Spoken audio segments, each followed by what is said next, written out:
আজকে এই ভিডিওতে আমরা জানব ই-টয়লেট কীভাবে ব্যবহার করা যায়। কলকাতার কিছু কিছু জায়গায় সবেমাত্র ই-টয়লেট বসেছে। এটি হচ্ছে রবীন্দ্র সরোবরের। এছাড়া পাটুলি বাজারেও একটি ই-টয়লেট আছে।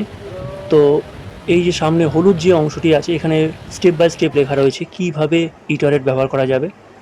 তো চলো, এখানে সামনে কয়েন ফেলার ব্যবস্থা রয়েছে, সেখানে কয়েন ফেলেই কয়েন ফেললে তবে পাশে যে গেটটি আছে, দরজাটি আছে, সেটি খুলবে।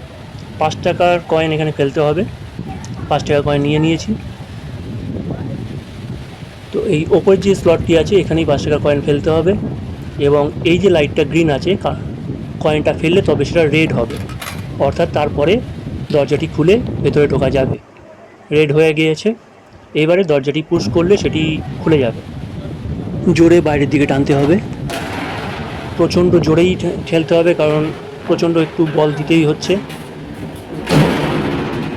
এর ভেতরে এই যে ফ্লাশ সিস্টেম রয়েছে, ফ্লোর ওয়াশ সবই লেখা রয়েছে, কোনো অসুবিধা হবে না দেখতে বা বুঝতেও অসুবিধা হবে না। নিচে রয়েছে একটি ট্যাপ কল। আর ভেতরে ঢুকে দরজাটা অবশ্যই ম্যানুয়ালি লক করতে হবে এবং বেরোনোর সময়ও ম্যানুয়ালি ওপেন করে বেরোতে হবে। তবে বেরোনোর সময় মাথা রাখবে, প্রচণ্ড প্রেশার দিয়ে বাইরের দিকে ঠেলতে হবে, তবেই দরজাটি খুলবে। ই টয়লেটগুলোতে সাধারণত অটো ফ্ল্যাশের সিস্টেম থাকে। টয়লেট ব্যবহার করে ফ্ল্যাশ না করে বেরোলেও অটোমেটিক ফ্ল্যাশ হয়ে যায়।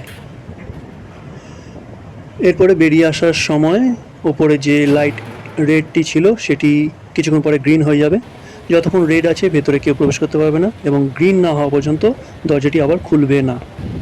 দেখতেই পাচ্ছ, রেড লাইটটা গ্রিন হয়ে গিয়েছে। এখন নেক্সট কেউ যদি ঢুকতে চায় তো কয়েন ফেলে ঢুকতে পারবে।